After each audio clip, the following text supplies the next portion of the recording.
Hi, welcome to Gravitas Expert Talk. Today we are going to talk about another interesting topic, conflict resolution, or what we could say is how do we reframe conflict and achieve collaboration. Now, when there are people, there is conflict. We each have our values, needs, and habits. So it's easy to misunderstand or irritate one another, or worse, to even fall into conflict. Now, if it is left unchecked, conflict can lead to bad decisions and outright disputes, bullying, or harassments. Teamwork breaks down, morale drops, and project grinds to a halt. Now, organizations feel the hit with wasted talent, high absenteeism, and increased staff turnover. But conflict can be resolved. What's more, it can even bring issues to light, strengthen relationships, and even spark innovation. So, as long as you don't try to ignore it. Now, in this session, we are going to explore different types of conflict, which causes conflict or what causes conflict, how to reach a positive outcome when you find yourself in a conflict with a coworker. And to do that, to do that sharing, I'm going to bring in today's expert, Utkarsh. Good morning, Utkarsh. Welcome to our Thursday Gravitas Expert Talk. Thank you. Morning, Pati. Now, I want to give a little bit background about Utkarsh. So, Utkarsh has come up with strategies to operate from a growth mindset and a learner mindset. In fact, he focuses on employees-centric approaches to help them develop a growth mindset and integrate work and life to lead a life well lived. So, is there anything else you wanted to add, Utkarsh, about yourself? No, thank you, Pati. I think that's a very thoughtful introduction. Yeah, I just love to coach people and help people find out their inert potential because that's something that I've experienced in my 15 years of my career where you can have all the challenges coming to you, but if you operate with the right mindset, then you can not just survive, but thrive. You can not just be like the victim, be empowered to achieve more. And I think that's my life's calling at this moment. Fantastic. Thank you so much. Absolutely. And today you're going to discuss about as a coach or as a leader, how do we facilitate conflict, right? Yeah. Suppose someone comes to you and having some conflict with a coworker. So how do we approach that coachee so that the coachee helps to resolve the conflict in a very positive outcome? Yeah, yeah. No, absolutely. It's a very relevant topic, Pati, that we are speaking about today. Because if you imagine the world has around 8 billion people, and there won't be a moment in history where two people put against each other will not lead to a conflict or a spark. So I think it's a relevant topic that we are speaking. The other interesting fact about how we coach in these situations is that as a coach, I'm not going to be like the subject matter expert on conflict, but I'm just going to be nudging the coachee and asking them those questions which can allow them to go deeper into the problem and identify what is actually causing conflict, how can they reframe conflict and achieve like a win-win outcome with the parties. Well said, Utkesh, because obviously, yeah, there's nothing called subject matter expertise. As a coach, we're supposed to unearth the hidden gems in a coaching, Absolutely. right? So maybe for our benefit of viewers, let's start with some basics. Yeah. Why don't we talk about what are the different types of conflicts, in a workplace? So if you could just share a few types of conflicts, so which will kind of so make it so that we can focus on one of two of them, Yeah. and then see how do we help or facilitate to resolve or get into a positive outcome. Yeah, absolutely. I think that's a good starting point. See, there could be different reasons for conflict. The first one that comes to mind is there's like a personal conflict that you're going through, where you're personally not a fan of the other person, or you're thinking that their approach to something is incorrect, and so that's a very emotional conflict in a way. The other could be where you have lack of information, where you don't know what is the right thing that is being communicated. You don't have all the data, and that misinformation, a state of not knowing everything, leads to conflict where you're thinking A and the other party is thinking B. And this reminds me of that cartoon we might have seen across, where if you write the number 6 on the floor, and if I'm standing on the head side and you're standing on the tail side, for you it becomes a 9, for me it becomes a 6. and it's the Yeah. same thing, but it'll lead to conflict. So misinformation is another. The other could be environmental factors, Pathi, because we live in unprecedented times. I think a word that is being overused, abused, misused, whatever you call it, and but that uncertainty is leading to rapid shifts, rapid changes. A project that might be viable in January might have to be shut down in March, and that leads to different level of conflict as well. The other is just when we walk into a meeting with conflicting objectives, where I might want a certain outcome, whereas my peers, my manager might be looking for something else, and that is another level of conflict that can arise for us. And another comes to mind is where, for example, if I'm promoted to be a manager and I'm yet not there, then the peer might feel like, why is he there? And so that again leads to like a role incompatibility conflict. So these are different kinds of conflict, and we can look at them from the workplace angle, we can look at them from the life angle, and I think today we'll explore both in our conversation. So you spoke about different types. One of them is personal conflict, and what I heard was environmental conflict. You have objective conflict, right? What are the other ones? So there could be a lack of information Lack of conflict, information. yeah, and Yeah, then around your incompatibility. great. We definitely we have bucketized in a few of them, but let's go Yeah, a little bit more deeper and a little bit step back. And can you tell me why the conflict even happens? Of course, yeah, these are different categories, but even if yeah, you take a little bit deeper, why even that happens? yeah. Yeah, I think at the root of all human behavior, Parthi, lies our emotion. And if you could just think of a situation where someone's saying something and you're saying something else, the emotion that is attached to what I want to happen, I want to make happen, is very strong. I walk into a meeting with that personal agenda, that vendetta that I have to achieve this. So I'm very excited about it. So as soon as these emotions come into the play of a conversation, of a situation, of a workplace scenario, that's where the conflict starts to arise, because I'm emotional about my thinking, I'm emotional about what I want to achieve in this meeting in the long term, or so on and so forth. The second is just around the mindset, that what mindset are you operating with. If there are managers and there are peers and there are the CXOs who feel that they have done it all, they have built businesses, they've achieved everything, and so they might feel that, oh, I am right and I know everything. So who is this other person who's telling me that you need to shift your thinking on this, or you need to shift your beliefs? So that mindset that we've formed over years, I think that leads to a deeper level of conflict as well. One example comes of someone who is the right opposite of this, and I think this will help our viewers understand.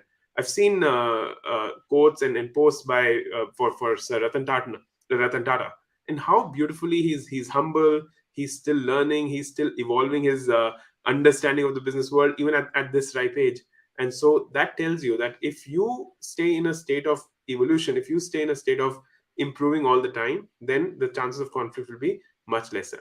And when you look at these emotions and these mindsets, I think the end outcome is your behaviors and actions on the outside, they become conflict driven. If you're emotional about something, you will express that emotion, you will get angry in that situation, and that is going to only magnify the conflict for us. So I put it into these three buckets, Pati. You start with the emotional, that's the root cause. The mindset that is attached to our being, that's the second one.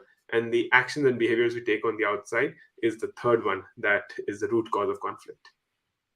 When we are saying this, right, I was trying to recall one of my past experience, right, Mhm.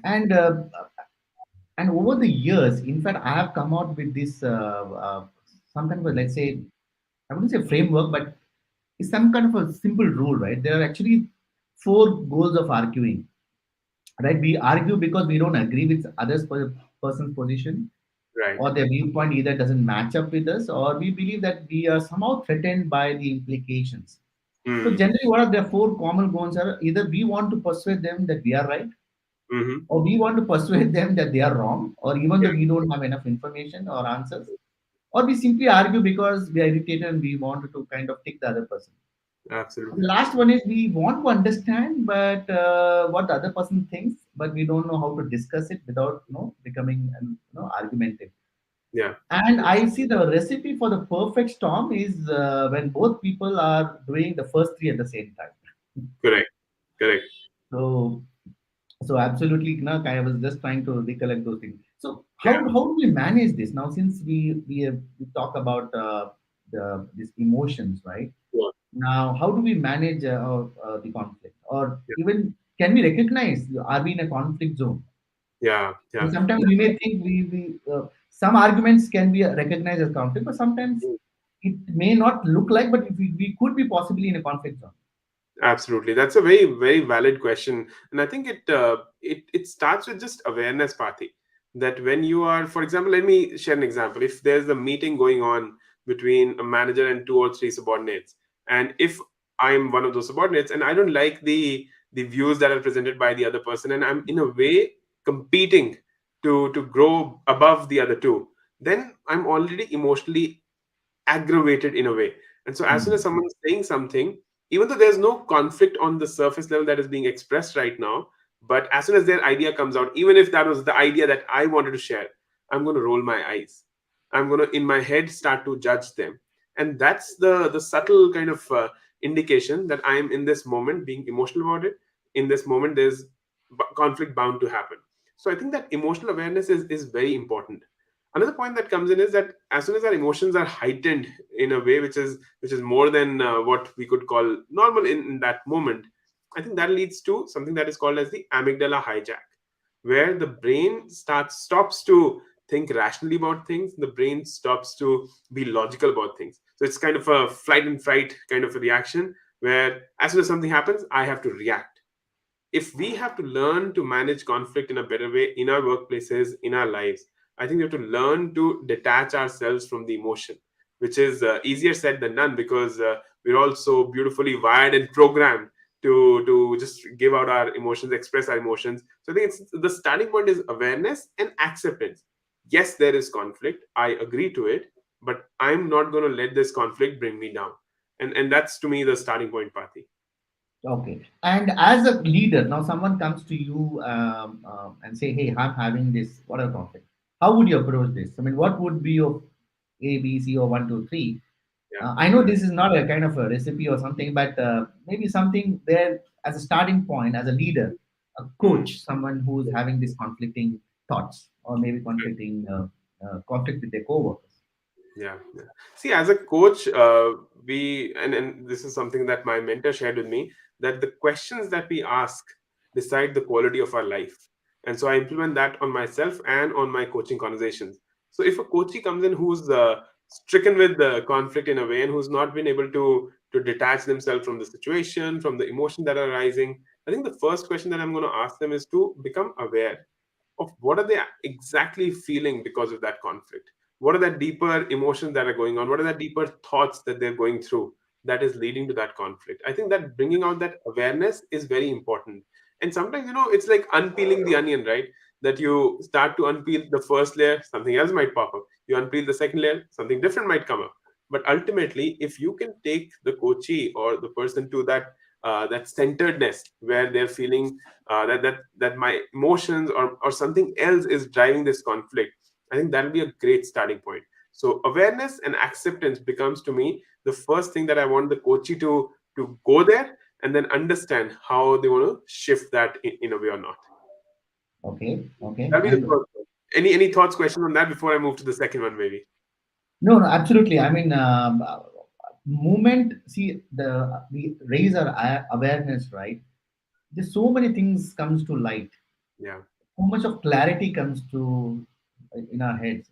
yeah. One of the thing what I felt was, and this is so much of with so much of experience I'm telling is we build a lot of stories in our head, Mm, right? There is one side here, there's another side here, but mm, this side of the story is always there's so many too many elements we keep adding day by day, right? correct. So what is happening? That is not awareness. That is just simply adding chaos. Yeah, Awareness is just simply raising, okay, what is happening? What am I feeling? As like you said, okay, what thoughts am I getting? So those thoughts, adding elements to the stories are the thoughts. correct. The moment if you raise our awareness, we probably can curtail some of those thoughts and get a little Absolutely. bit more clarity. So I think that's really, really very powerful. So first thing we have to, as a leader, we need to kind of help our coach to kind of raise the level of awareness of the Correct. conflict. Okay, and Absolutely. the feeling what they're going through. Absolutely, absolutely. Okay. I think that's the primary one. And as you were saying this, somewhere this thought came to me that look at the example of giving feedback in the workplace. Feedback is also a very conflict-driven conversation in many ways, because we have Yeah. a conversation that I don't want feedback. I want to be averse from that feedback. So leaders need to shift that perspective also. That feedback should not have that negative connotation, because it's the only way people can grow. And so make them feel aware that this feedback is not from an emotional space, but from a logical space to help you grow. I think if we start to move all our conversations with that lens, I think that'll be really helpful. The second thing I want to share, so first on the awareness and acceptance, then is to just identify these emotions and start to detach yourself from that. And now someone might say that, oh, that's so hard. How do you do that? Because in the moment you're all heated and you're angry and you're anxious and you're agitated. How do you remove that emotion?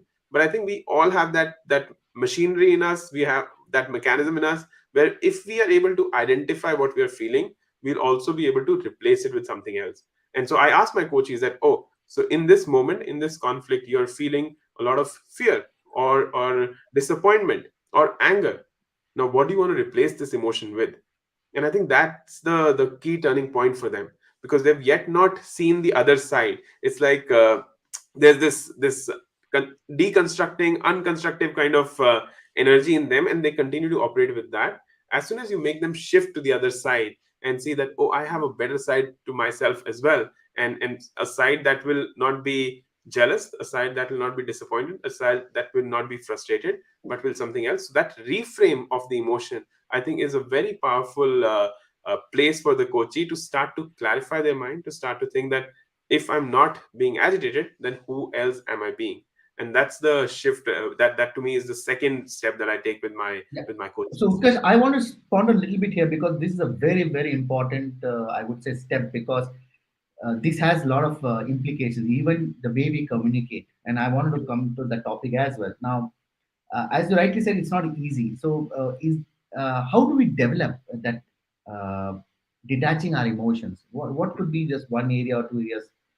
I don't know. What is that one or two things we could do to kind of start getting into that space? I know it's not easy. I mean, you can't from today tomorrow. I just simply cannot do that. It's a journey by Correct. itself. So, how do Absolutely. you do that? I mean, maybe some starting point. Yeah, yeah.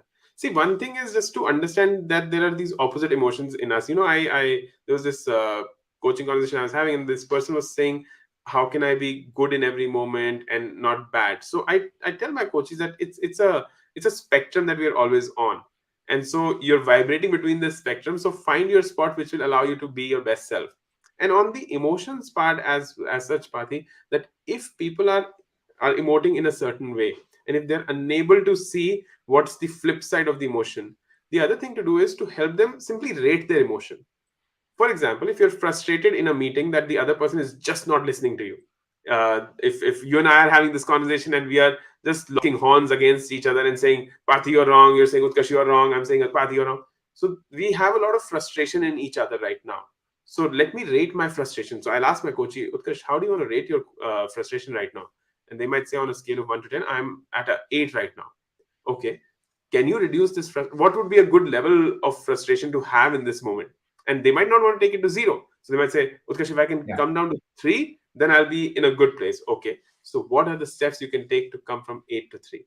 And as soon as they see it with this very practical and easy lens, I think that will help our learners also and viewers also to see how to make that shift for themselves. absolutely. And I could like to share one more here, Utkarsh, is sometimes when if I am in that zone, one is there a way I can postpone it? Because sometimes the time itself will help you to kind of settle down. So, do Yeah, we need to have the conversation now or can we have it tomorrow? Because even yeah, the 24 hours helps a lot. So that's one area I try and do that. If that's not possible, sometimes I just look into the larger picture. So if you have a very big vision and a goal, and these are some of those intricacies we need to go through, so we don't need yeah, to get so emotional about it. I mean, as long as we are heading to the right, we are in the right path and we are in the right goal, this is something we need to go through. So sometimes this also kind of helps to kind of manage certain emotions. yeah. Well, I think you've put in a very powerful point here, like detaching yourself from the situation for 24 hours. There's this phrase, right, that sleep over the problem if you have to, and then the Mm. next day a new solution might emerge. So I absolutely agree with that. See, one thing that I have used in my own experience and might help our listeners is that when you cannot detach yourself from a boardroom meeting, or detach yourself from speaking to a CEO, or from a heated conversation that is happening between your team, instead of taking like a larger break, you can just close your eyes for like 5 seconds, take a deep breath, and that will help you reframe as well. And it takes Yes, practice to get there, but I think what you pointed out, I think taking that pause is precious. absolutely. And that comes even when you have the awareness, right? Many Absolutely. people are not even aware, right? They just react. Correct. So if you have the awareness, then you try to respond, and the response is Correct. the what we are talking about, right? Taking Spot a on. pause, taking a deep breath, and maybe taking the conversation to the next day. Fantastic. Correct. Yes. So what will the last one? Yeah, so the last step then would be, so once you've shifted your emotions in a way, you've built the awareness. I think the final step that does not happen in a conflict is to truly listen and understand the Mm. other person. And this point that you just made, like reacting, instead of reacting, can we start to respond to people? Because response is a very thought out answer to someone's question, or to even listening as to what the other person is saying. But when you react, you just bring out all your emotions out, and only making the conflict go deeper. And there are so many problems in the world that could be solved if people would become like better listeners. People would become better at understanding the other person. Because as we were using that example of 6 and 9, it is all about understanding. It is all about communicating.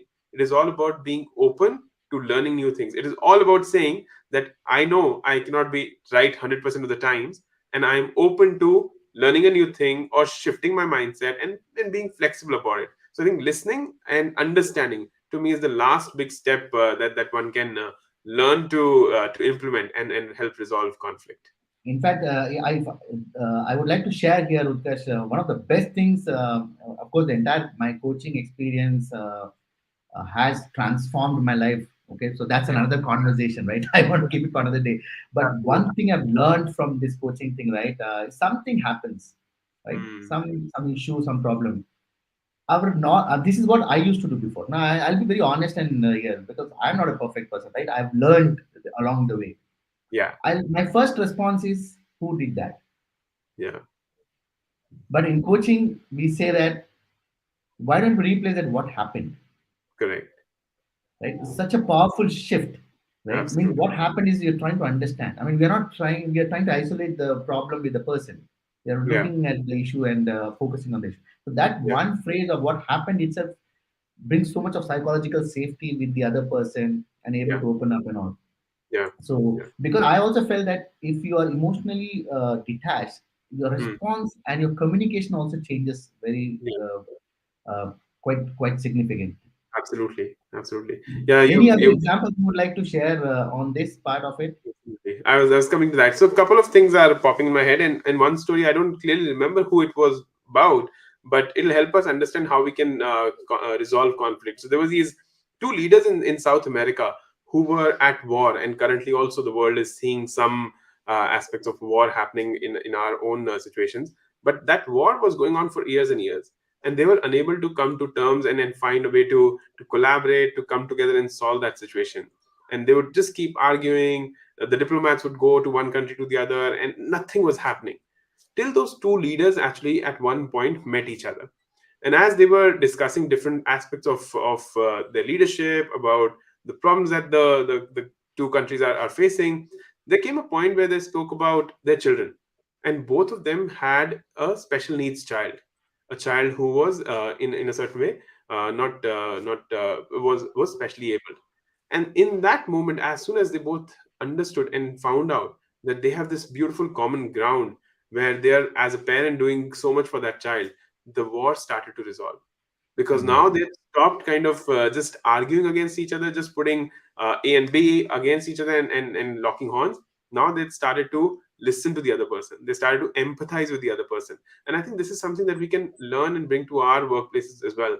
Because ultimately, as an organization, as a team, as individual contributors, we are aiming to succeed ourselves, but also have our organization succeed. And if we cannot do that together, if we cannot find those common grounds, then it'll be really hard for us to operate at our highest level. The second thing that comes to mind is this Maya Angelou quote, which always pops up into my head when we talk about emotions, where people will forget what you speak to them, people will forget what you do to them. So those actions people will forget. but people will never forget how you make them feel. And so, Absolutely. even when Absolutely. you're in the middle of the conflict, one needs to be very creative to make sure that you don't make the other person feel downgraded anyway or demeaned in any way. And you have these balanced conversations. And as we've spoken about, manage those emotions, tend to reframe the emotions, be aware of them, and then finally listen and understand so that you can come to a win-win outcome. Fantastic. Okay, so we're coming to a fag end of our conversation. So I would like to kind of summarize, and then you help us to add a few other elements. Is one is as a leader, and if you're trying to coach your employee, where an employee is having some kind of a conflict with a Hmm. co-worker. So first thing as a leader is to kind of see if the person can able to raise in the awareness in terms of what thoughts, what feelings, and what triggers is going through by the coachee in terms of the conflict. And the second is you know, how do you do an emotional shift, right? Yeah, How do you try and keep, or maybe look from a third party as a yeah, coach, you need to step back and look as a third party, right? And the finally is how do you get into the listening and understanding space? Maybe show a little bit more empathy, get more uh, approach with curiosity, right? yeah, Rather than focusing on who's right or wrong. I mean, just try to be more curious and see